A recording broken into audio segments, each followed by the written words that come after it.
Everybody, we're going to go ahead and get started. First off, I want to thank everybody for being here today. Uh, Difficult circumstances, and it's been a tough week for our police department, but we're to this point now where I feel confident that we can explain to everybody what happened and hopefully answer any questions you might have. Before we get started, my name is Patrick Flanley. I'm the Chief of Police for the Lafayette Police Department. I've been a member of this agency for 24 years, progressed up through the ranks, and have thoroughly enjoyed my career. It's been an honor and a privilege to serve the community in Lafayette. I can just want to start by saying that as a police officer and as particularly, I guess, as a chief, I just think there's never a time that you ever want to get a call to find out that one of your officers has been injured in the line of duty. I think it's the one thing that we hope that we can always avoid. We know that's not possible. So today we want to kind of talk to you about the events from earlier this week and walk you through it to help you understand what our officers faced that day. Before we get started, just want to make just a few housekeeping items. We do have some DVDs that we'll provide to you, so you can have the video for yourself. We're going to provide also the audio files from the 911 center, and also a timeline will be available for you. So hopefully that can maybe save a little bit of time for you. Once we get into the part where we do show the video, we just want to start and run through it. If there's something that we need to go back to, we can, but we wanted to provide you guys with a copy of it too, so you can. We know that you'll want to look at that as well. So you'll be able to leave here with that today. I'd also like to, well, I guess we'll just go ahead and get started. I want to do just a couple of quick introductions. We have Mayor Tony Rzaworski here today with us. We have our city clerk, Cindy Murray, our Deputy Chief of Police, Brad Bishop. And I do want to just kind of take a quick moment to thank the mayor for his support. I think it is, for those of that have been around here, I think he is a former police officer for the Lafayette Police Department, so it's a little unique to have a mayor that is as a former police officer, and I think he understands firsthand the dangers of this profession, the things that we're faced with and asked to do. So his support has been very much appreciated by all. He was one of the first people to the hospital to check on Officer Butler and to make sure that she was going to be okay. And so I know personally I'm very grateful for his support and everything that he's been able to help us with. I'd also like to thank our area law enforcement partners. It, immediately, without being asked, without being prompted, they responded. They sent officers over to help run calls, to help us navigate a very difficult time and difficult situation. We had officers from West Lafayette, the Sheriff's Department, I know Purdue Police, everybody, and the State Police. They were all extending their offers of help and service, so we are very grateful for that. And the reason I mention that is because oftentimes I think what gets lost in incidents like this is that our officer was injured, but the city doesn't stop.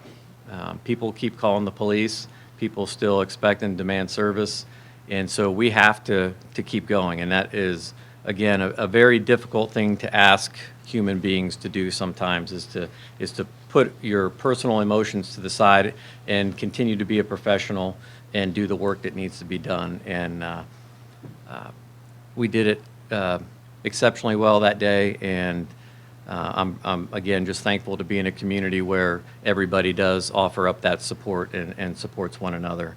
We do the same for them, and we know that they do it for us, and so it's a tremendous value to us.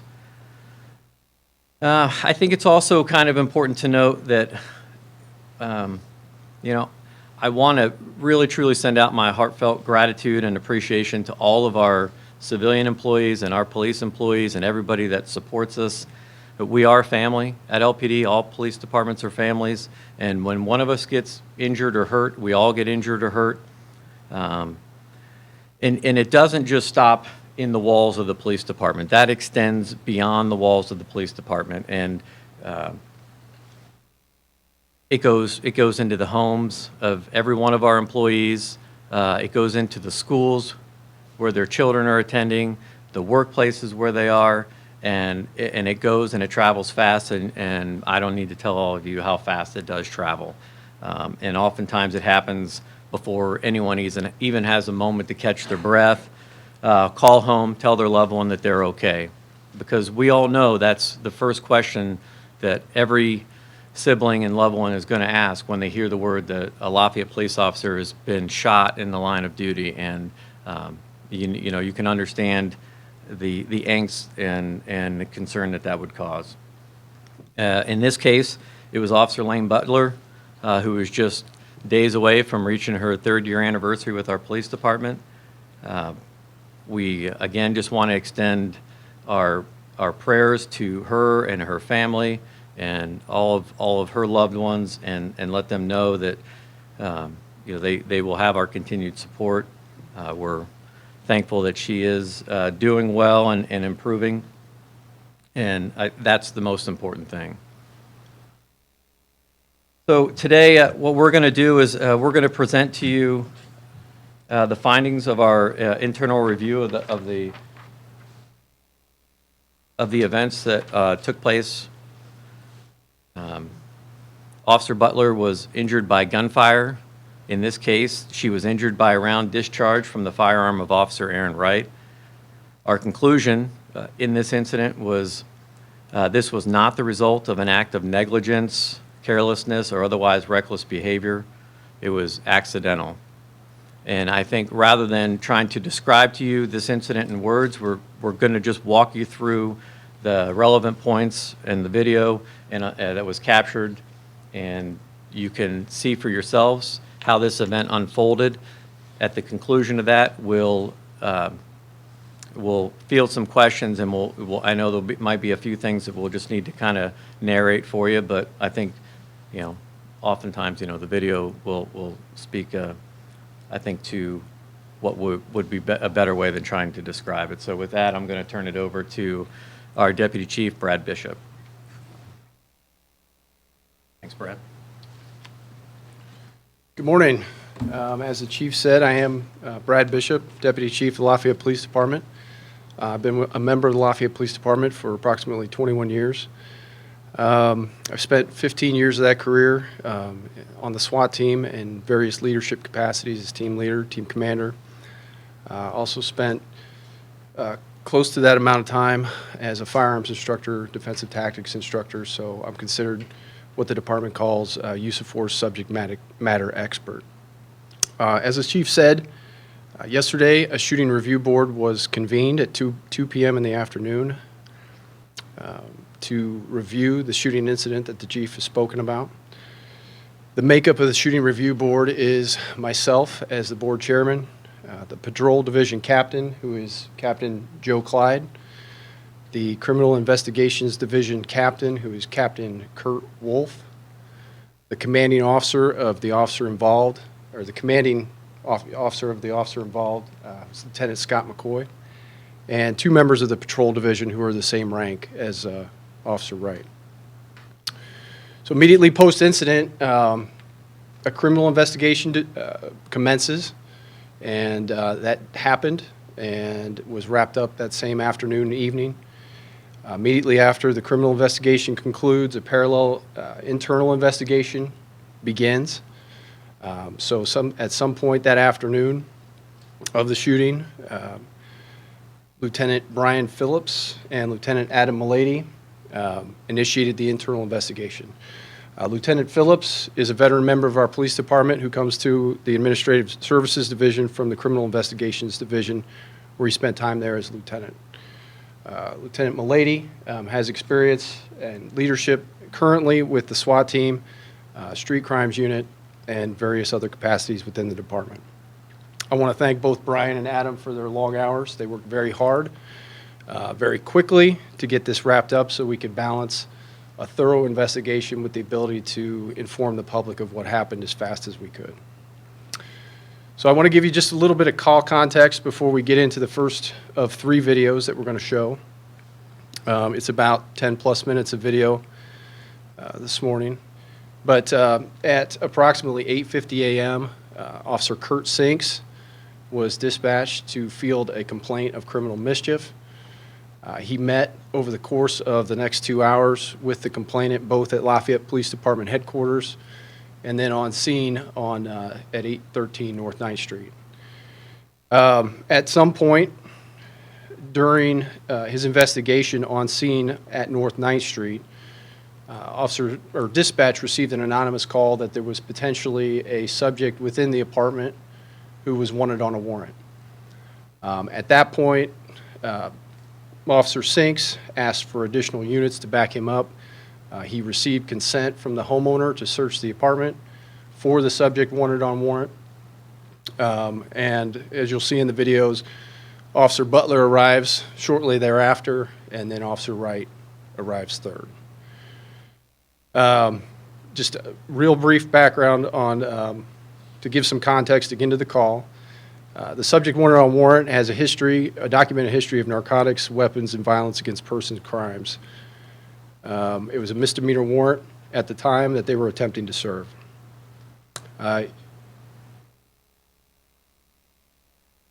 To talk a little bit about how officers are trained in terms of when they search an apartment, in a somewhat high-risk situation like that where there's danger threats in an unknown area, officers are trained to hold their position at a low ready or rest position as they search. Their finger is what we call indexed on the trigger when they're not pointing at threats, off out of the trigger well, and indexed on the slide of the gun. You know, depending on the type of search they're doing, a dynamic or a static rest position, they may be in this position. They may be in a low ready position, with their weapon not trained necessarily on a person or anything, but in the area of where a threat may be. So with that, I will start with Officer Sinks' video. You want to grab your keys and we'll do that, so that side door right there. She says he's not in there 100%, hadn't seen him in mine. You guys see that okay, or would you like us to handle this one?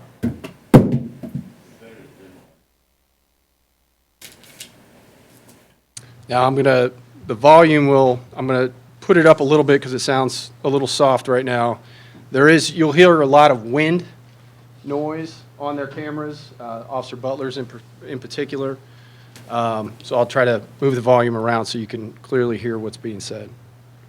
This is Officer Sinks, again, video, speaking with the complainant of the criminal mischief before they enter the apartment. She told me at HQ that this chick's been calling in tips that he's here, and she's let us in, and I just wanted somebody to come with me so I can officially document, hey, they're feuding today, I'm here, now all of a sudden we're getting calls here.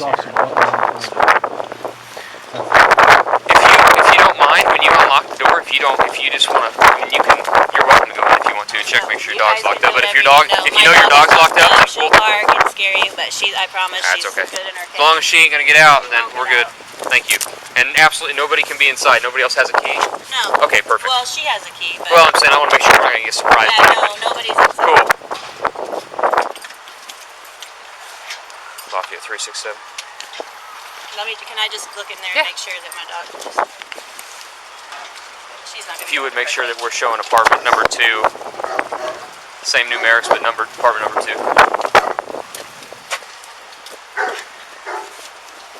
Copy, and we're being given consent to go inside and look. We'll be inside. You just want to step right over there, hon, and we'll be right back.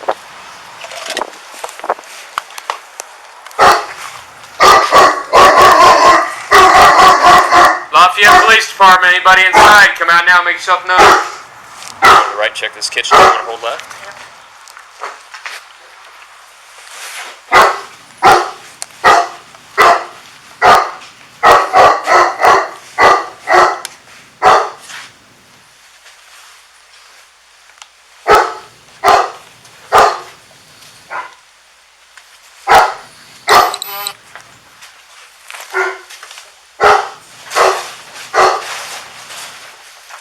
We're clear in here. Yeah, go ahead. Hey, watch that dog. Yeah, maybe you ought to hold there and make sure you don't get out. Just if it starts getting out, just put your foot up like that. It's okay. Shh.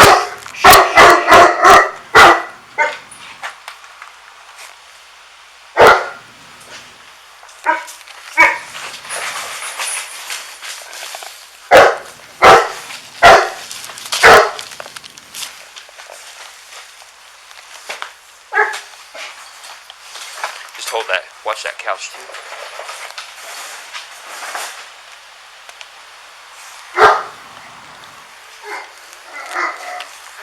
You can step in.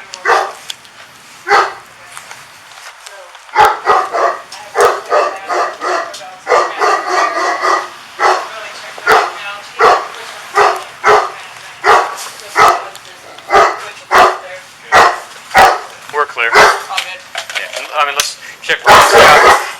Hey!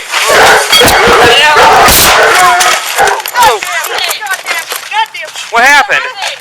What happened? Medic Singleton. Medic Singleton. Did my dog get out? What happened? I tased you?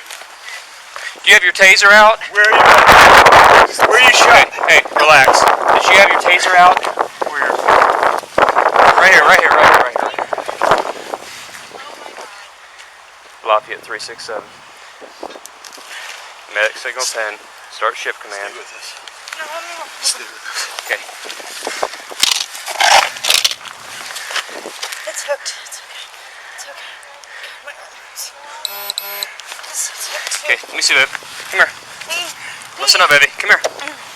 Where's your vest? Get your vest undone. Okay, let's see if it's through. Roll over on your side, baby. Okay, come here. 367, signal 10, medics. Okay, let's get her up and get her in my car. Let's go. Yeah, come on, baby. Come here, baby. It's okay. Dispatch, we got an officer who's been shot.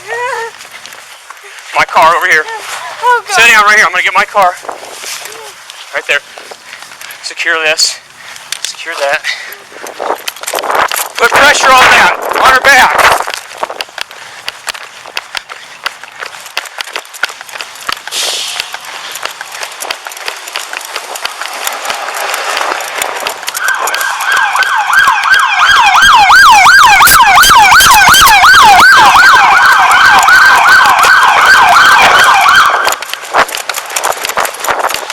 Come on, bring your car! Bring your car!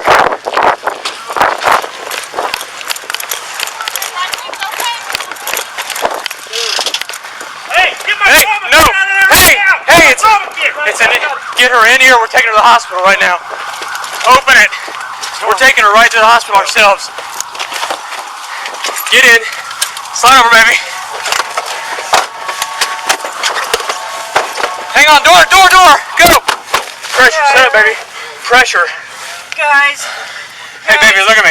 right Wait. there's the ambulance, guys. Ambulance, stop here. Get us out of this door. It's locked.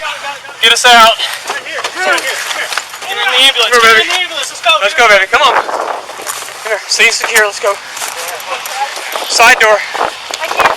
You're fine. Come on, baby. Come on, baby. You're almost there. Come here, baby. Let's get all of her gear off once we get her. Yeah. Okay. What happened? She's been shot. Right back here. Up. Come on, baby. Come on, baby. Let's go. Come on. We're almost there. Let's go. Get her up there. Face. No.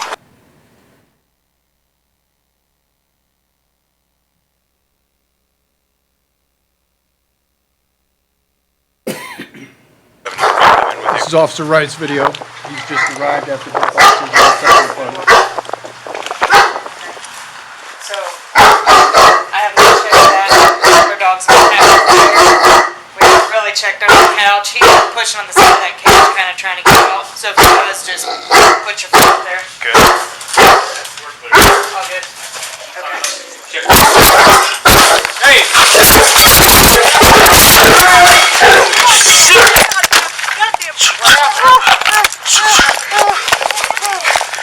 Medic Singleton. Medic Singleton. Did my dog get out? What happened? I tased you? You have your taser out? Where are you at? Where are you shot? Hey, relax. Did you have your taser out? Where? Right here.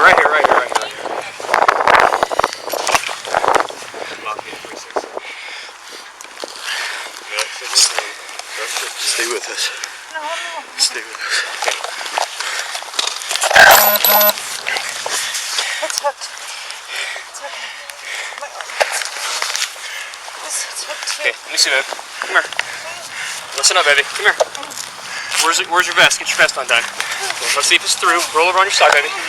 Okay, come here. 367, signal 10 medics. Okay, let's get her in my car. Let's go. Yeah, come on, baby. Come here, baby. Okay. Vest, we got an officer inside. My car over here. Oh, God. Sit down right here. I'm gonna get my car. Right there. Secure this. Secure that. Nope. Put pressure on that.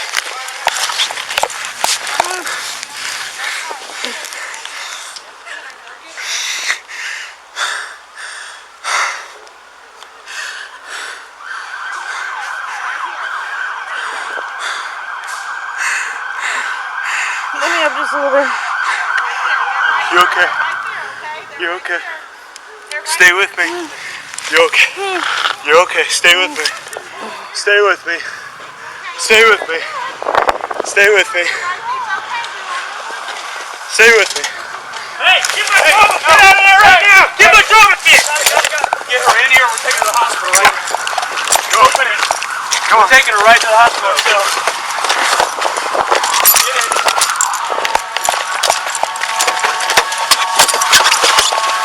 Hang on, door! Go! Pressure, sit up, baby. Pressure. Guys. Baby, look at me. Wait, Wait. there's an ambulance, guys. Ambulance, stop here. Get us out of this door, it's loud. Get us out. Right here, right here. Come here. Pull her out. Come here, baby.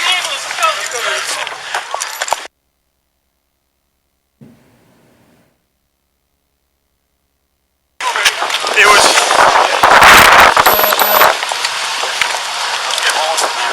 Is that gas secure? What happened? It was my fire. I'm back here. And last will be Officer Butler's video.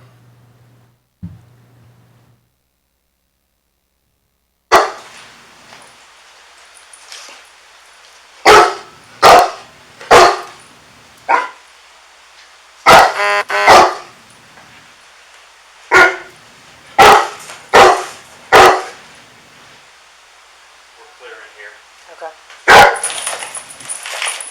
Gonna hold that, I'll check this. Yeah, good.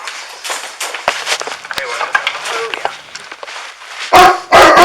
Yeah, you want to hold there and make sure you don't get out. Yeah. Just put your foot up on that. It's okay.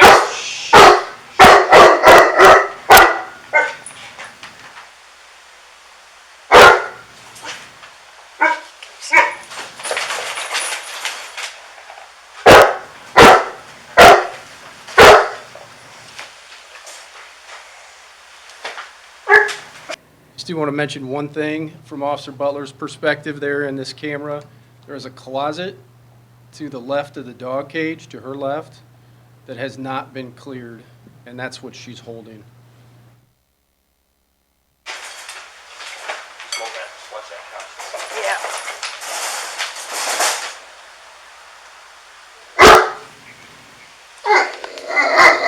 I'm standing here with it. If you want to walk up. Okay. So, I have not checked that. Her dog's not happy we're here. We haven't really checked under the couch. He's been pushing on the side of that cage, kind of trying to get out. So if he does, just put your foot up there. We're clear. All good. Okay. Hey! Get out.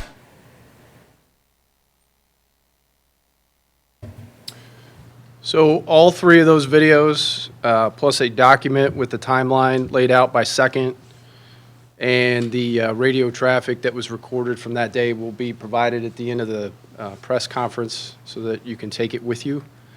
In the end, to wrap up the shooting review board determined that this was an accidental shooting, as the chief said. An accidental shooting in a very dynamic, fast-evolving, and stressful situation.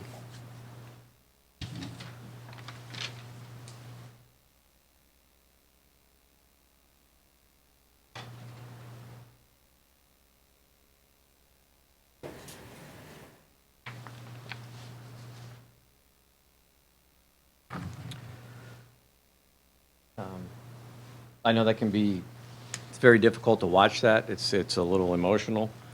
And I just kind of want to maybe provide a little bit of context, and then we'll get to some questions here after that.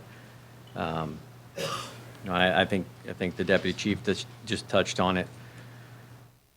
Policing is a very complex, and it's and we're working in very dynamic and fluid environments. We're tasked with many responsibilities. Oftentimes, we know that it's dangerous. In fact, it is life jeopardizing. I think the last few years in the state of Indiana, we've seen that time and time again. There is no way around this reality. It's not just for the citizens that we're serving. I mean, it's a concern for all of us as we work every day. We accept that risk. We own that risk. We know what we're signing up for and what we're volunteering for, and we accept it on day one, and that's when we begin to train. And we prepare our officers with all the knowledge. We give them the skill sets and the equipment to maximize their success and their effectiveness, so we can ensure that our communities are as safe as we can make them. And we do it to the best of our ability. That being said, we can't prepare for every eventuality. Sometimes we are placed into positions and situations where things are outside of our control, that we don't plan for, that we haven't planned for, and maybe even sometimes in scenarios that we just haven't run through our own minds. And as police officers, we do this all the time. When we see videos of other officers and what they've been involved in, we put ourselves there. How would I react? What would I do? We critique our performance. We critique what we think we could do better to best prepare ourselves, and we try to learn from every encounter. And I think the video is a pretty good, gives you a pretty good understanding that sometimes things are just a matter of fractions of inches, fractions of seconds, and things happen and evolve very quickly. Are you okay?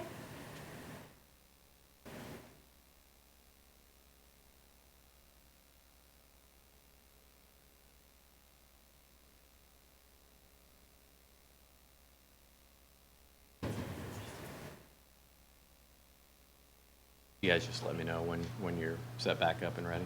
Okay.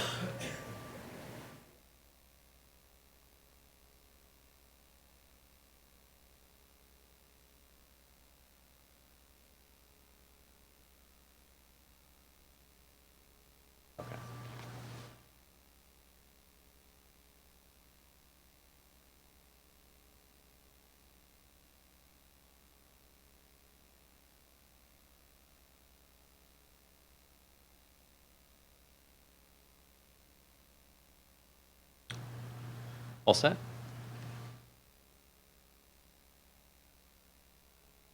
Well, I was going to wait till the end to talk a little bit about how fortunate we are to have our partners from the fire department and EMS and the staffs at our hospitals and the care that we get. I think we just kind of saw that in firsthand there. Sometimes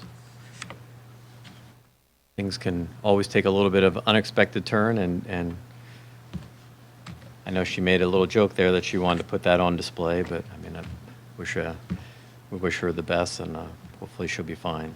I think to kind of recap where we were talking, policing, again, it's a very dynamic and fluid situation. The environments can be very unpredictable, and when we train to be prepared for any eventuality.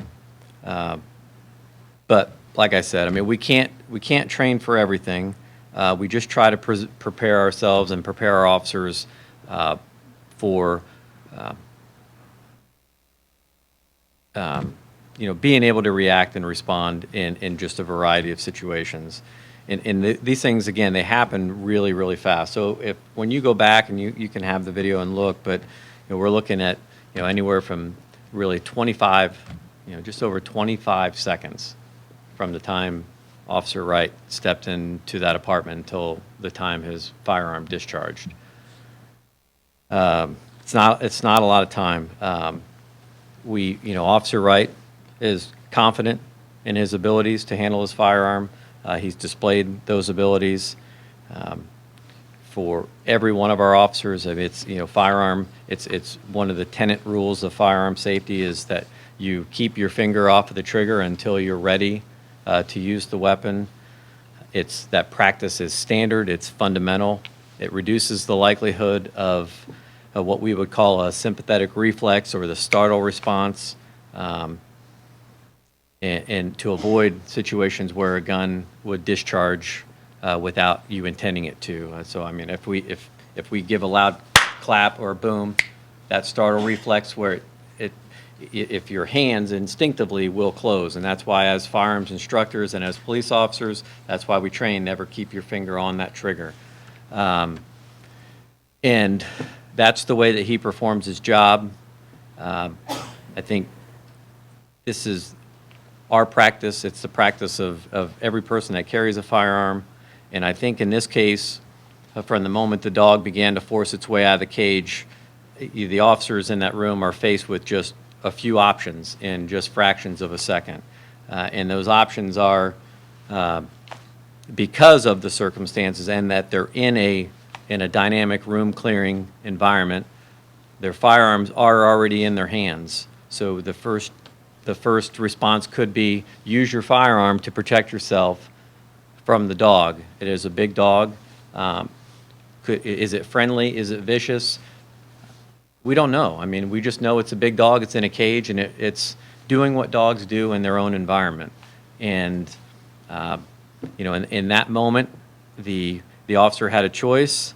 His choice was not to shoot the dog. As that cage opened up, he instinctively reached to try to stop the cage from opening to keep the dog contained.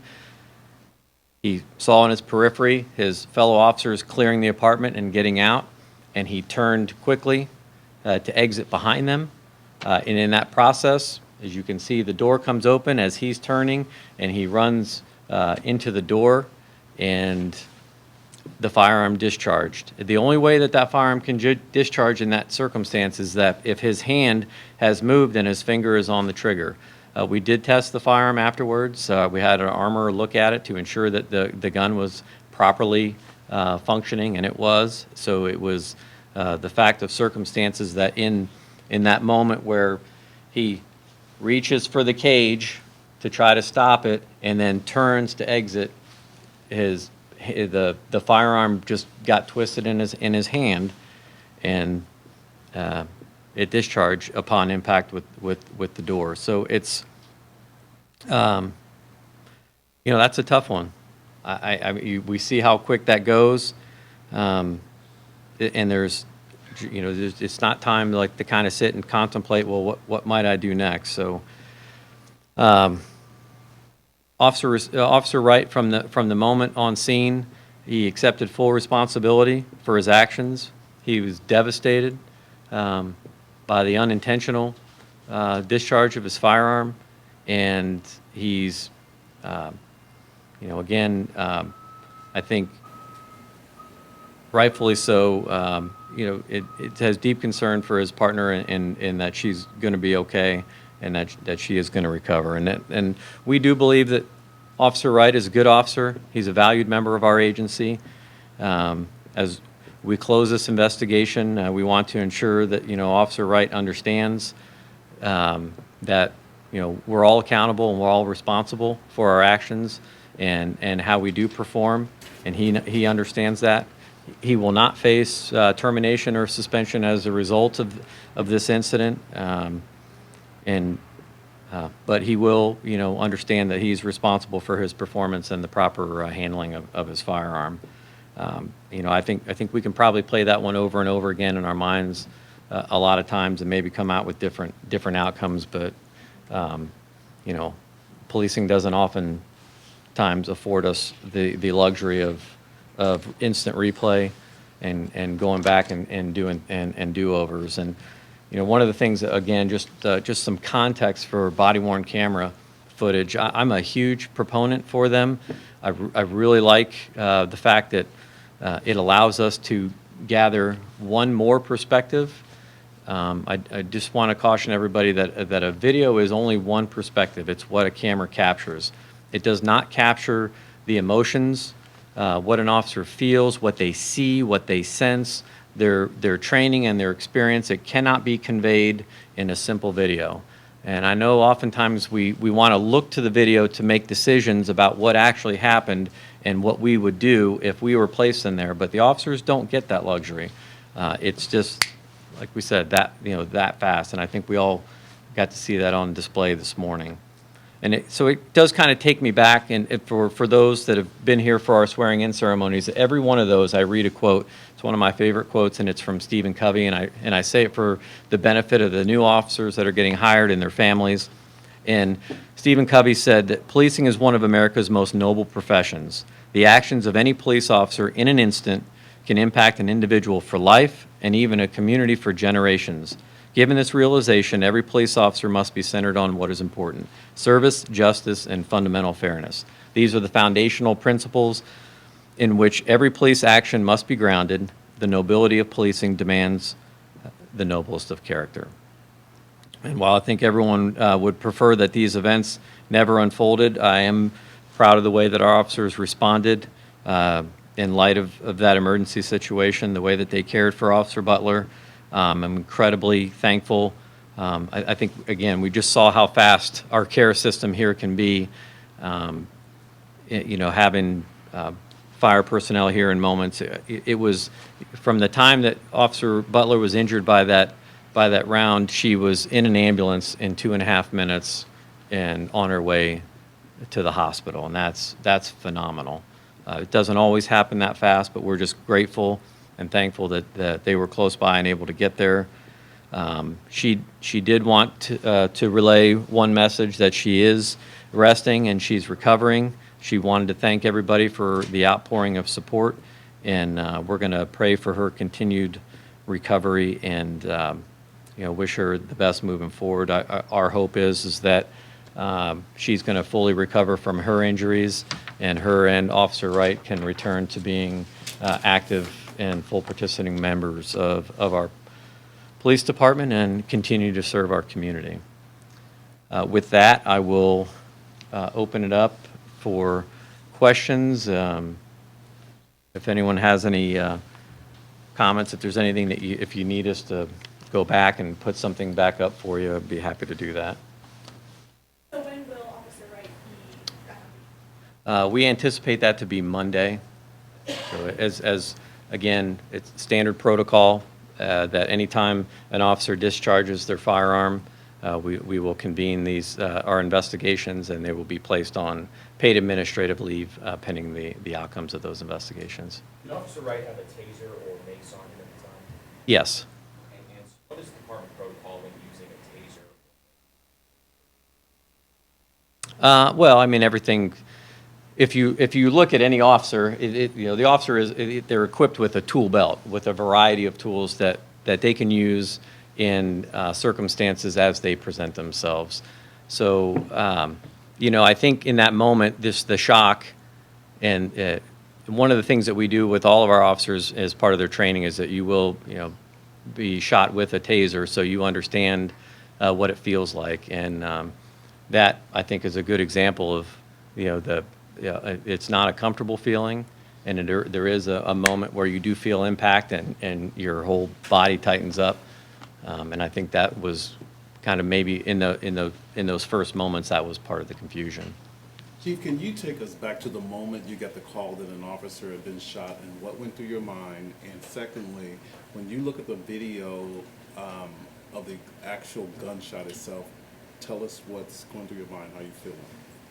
Well, I think, again, we were actually in a command staff meeting when Lieutenant Milady interrupted the meeting to let us know that an officer had been shot. We didn't have any other information, and that's the one thing that you don't want to hear. I mean, my first instinct was to say a quick prayer and to hope that whoever it was going to be okay, and then then we just have to act and go into our mode is what we need to do. I mean, the officers there responded, our administrators responded, and as a team, they performed very well.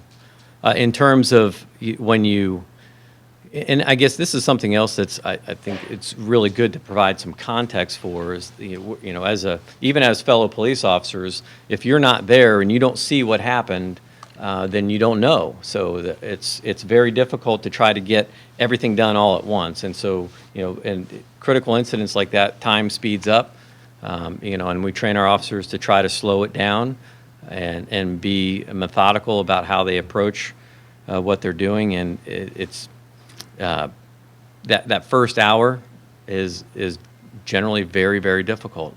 Because everybody sees and perceives things in their own way, and that's why I caution people about video, because the camera sees what it sees, but it doesn't feel and sense what officers sense, and it's capturing one perspective where an officer is absorbing everything in their environment, and again, in those situations, it can be very dynamic. So.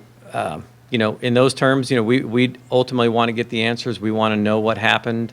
It was unclear to us in those first few minutes too that it was that one officer was injured by another officer. So in those first few moments, those are the things that we're trying to figure out. Do we, who shot her? Do we have a suspect at large? And we go into response mode for that. And I think you could see some of that in the reaction of the other officers that were arriving on scene.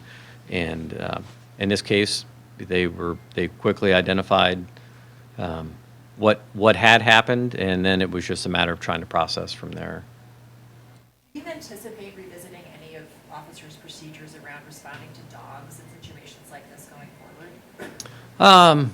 Well, we'll look at every situation to make sure that we think that we've done it the best we can. And something that's important to note about body-worn cameras. I mean, I think sometimes people outside the law enforcement profession look at it as a just solely like a documentation tool, as to something to capture what happened, so we can decide for ourselves, right or wrong, or good or bad. For us, it's a dynamic learning tool, and I mean, I think for any of you, if you could imagine in the course of your workday, you were wearing a body camera, and everywhere you went, every detail and everything that you did as part of your duty was captured.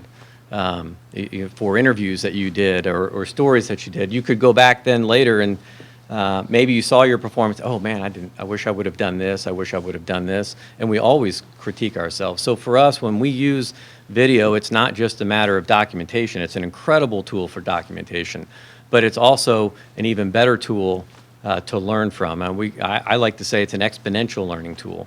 Whereas in the era before body cameras, when dash cams came out, and we've been using dash cams for over 20 years, and one of the first things that we always wanted was, wow, I wish I could take that off the dash and put it on the officer, and so we could really see what's happening. And so yeah, we'll look at that. I think in this case, I mean, I think we can all see that, and there were some, and I know it's hard for us to try to tell you exactly what happened, and everybody wants to know what happened really quickly, but we don't know, and we have to respect and honor the process to protect the due process of everybody involved, and to make sure ultimately that we get to the truth. And we'll look at that video.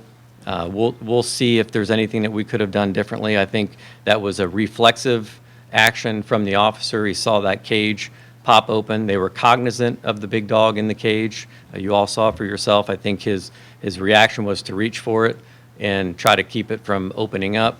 And when we asked him, he flat out told us he had no intent of shooting the dog. We can. Yes. Now, did she say I can go and get my dog, or was it thought just that no security inside the room, or? Well. Any consideration of just having her leashing it and getting it out of Sure. Yeah, and we could replay that time and time again, but I think the officers made a good decision. The dog was already contained. They could hear it barking before they went up to the door.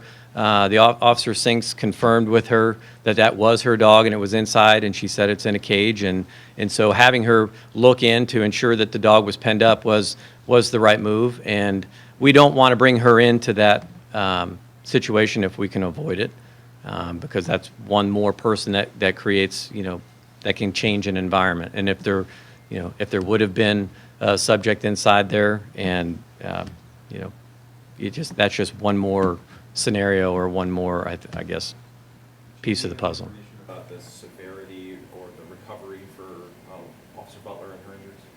Well, we did ask what she wanted to share, and of course I wanted to leave that up to her. And she did say that she is feeling much better, and I think we're hopeful that the long-term prognosis is good and that she'll be able to return to work. Tell us anything about where she was shot? Oh, she was shot in the shoulder. I'm sorry. I thought I had that earlier. But she was shot in the shoulder. And again, this is why I was kind of talking about life can be a matter of fractions, in that the round entered her upper left shoulder on her back, just above the protective barrier of her vest. Went through the actual carrier itself that carries the vest, but not the ballistic protection. It hit a rib and traveled across. Fortunately, As a member of the media, first of all, let me thank you for releasing the video so fast, because I think you're probably the fastest department in the country that's ever done so. What all went into the decision to share this video so fast? And did you consult with your staff, the mayor? Well, we look at every one of these cases independently, and I can't say that we'll always release it this fast. I'd like to be able to say that we could do that, but in this case, we quickly determined that there was not going to be a criminal investigation. There was not going to be that, so that we don't have to worry about that side of it. Oftentimes, what delays video from being released is that once it is entered into a criminal case, it becomes part of the case, and then it's really out of our hands as to whether we can release it or not. It becomes up to the prosecutor. I think I think any time that we can show it as fast as we can show it, I think it's a benefit to all. I think everybody gets a chance, and it keeps it. It can tamp down speculation. I know there was a lot of speculation. It's really disappointing, to be honest with you. Sometimes when you see some of the discussion that starts to happen, and I, for the most part, will do my best to avoid social media, but unfortunately there's some of the things that we have to pay attention to. And when you see things, people are talking about circumstances in which they were not there, they did not see, they have no firsthand knowledge of. They get bits and pieces and they make inferences. Inferences become speculation, and speculation becomes a story and a fact. And I know it's hard. Even when you're involved in the process, you want the information as fast as you can, but it does take time. And so it is. There was just people just assume that the officer was trying to kill the dog, that the officers had malintent. I mean, and you guys see all that too. I mean, we just have to learn to kind of rise above the fray and just work the problem and work the case, and then present it to you as quick as we can, so everyone gets to fully understand what the circumstances were. Has any of the 3 officers seen the videos? We did show them. We wanted to make sure that they saw it this morning before it was going to go. I mean, I think we can see that sometimes it can be pretty emotional, especially when you see one of your partners get injured like that. It's not anything that we hope to ever see again, but we definitely wanted them to have an understanding of what it was going to look like before they saw it on news accounts. Officer Butler. Yes, Officer Butler, Officer Sinks, and Officer Wright have all seen the video.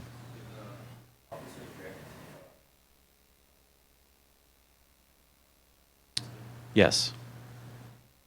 We've heard from a source that Officer Butler is in the ICU at St. Vincent. I'm not going to, at the family's request, they don't want me to disclose anything about her medical condition, so I want to relay that she is continuing to get care. And I tell you, we've been just the overwhelming support has been fantastic. Our local medical system, just the care and the concern and the hospitality that they've had, we're very pleased to be here and to know that we've got this support system behind us. Not at that time, no. And I would have to follow up. I think we've been continuing that, so. Oh. Just to be clear back here, I couldn't tell from here, did the dog actually hit Officer Wright when they? No, he was able to grab that cage and keep it from getting to him just long enough so he could peel and get out the door. And how big of a dog did you guys, how heavy was it? 107 pounds, 100, big dog, yes. What's your message to the entire department? The job of the police department obviously can't stop, and so when they're out doing their regular duty at night, have you had any department-wide communication, meetings, things like that? Well, we communicate through our commanders, and we'll do shift debriefs on this. For all critical incidents like this, we have internal support mechanisms. I know Dr. Wills in the back there. He is one of our amazing support systems here. So people that need to talk and need to process stuff, that we provide those services and make them available to them.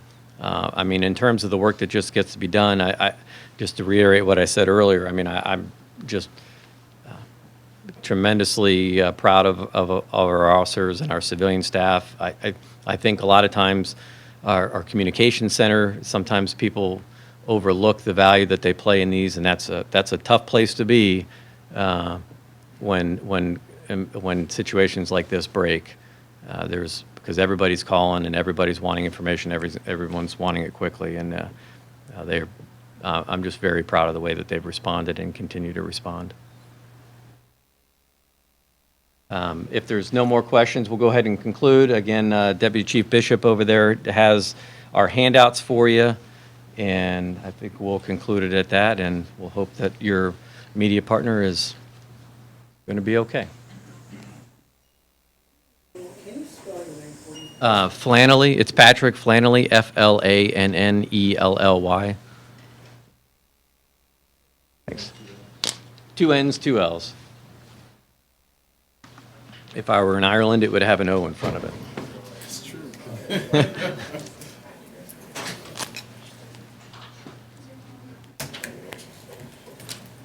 Thank you all for coming.